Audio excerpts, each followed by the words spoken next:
ఎడారిలో సెలయేర్లు. జూన్ 3వ తారీఖు. అద్దరికి పోవుదము.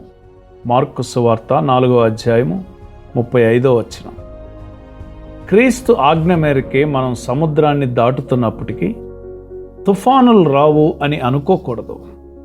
ఆ శిష్యులు క్రీస్తు ఆజ్ఞాపిస్తేనే అద్దరికి పోవడానికి సమకట్టారు. మహాప్రచండమైన తుఫాను వాళ్ళని చుట్టుముట్టి దాదాపు నావ బోల్తా కొట్టే వరకు వచ్చింది. అందుకని క్రీస్తుకు మొరపెట్టారు. మన వేదనల్లో క్రీస్తు ప్రత్యక్షమవడం ఆలస్యమవుతూ ఉంటే అది మన విశ్వాసం పరీక్షకు గురై ఇంకా దృఢపడడానికే. మన ప్రార్థనలు ఇంకా తీవ్రతరం కావడానికే. విడుదల కోసం మన తాపత్రయం ఇంకా ఎక్కువ కావడానికే. ఇలా జరిగి చివరికి విడుదల వచ్చినప్పుడు దానివల్ల మనం నిండు అనుభూతిని పొందగలం.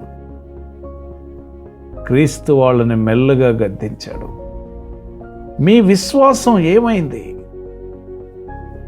తుఫాను చెలరేగే వేళలో జయ జయ ధ్వనాలను ఎందుకు చేయరు మీరు? జుమ్ మారుతంతో ఎగసిపడే అలలతో అరిచి చెప్పలేకపోతున్నారు ఎందుకు? ఓ గాలి, ఓ అలల్లారా, మీరు మాకేమీ హాని చేయలేరు, క్రీస్తు మా పడవలో ఉన్నాడు అని. సూర్యుడు చక్కగా ప్రకాశిస్తూ ఉంటేనే మనుషులకు నమ్మిక ఉంటుంది. తుఫాను వస్తున్నప్పుడు నమ్మిక కలిగి ఉండడం కష్టం.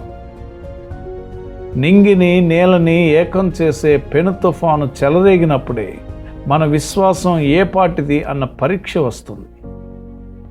ఆ విశ్వాసాన్ని వమ్ము చేయకుండా ఉండేందుకే మన రక్షకుడు మనతో పాటు మన పడవలో ఉన్నాడు. మీరు ప్రభువులో స్థిరులై ఆయన శక్తిని పొంది బలవంతులై ఉండగోరితే ఎప్పుడో ఒక తుఫాను వేళలోనే ఆ బలాన్ని మీకు ఆయన ఇస్తాడు.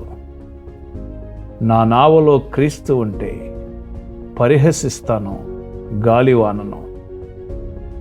అవతలి వైపుకు వెళ్దాం పదండి అన్నాడు క్రీస్తు. పదండి, మధ్యలో మునిగిపోదాం అనలేదుగా.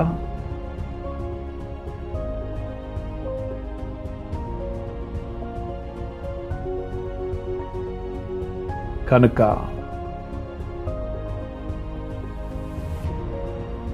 నీ జీవితపు ఆందోళనలో, భయముల్లో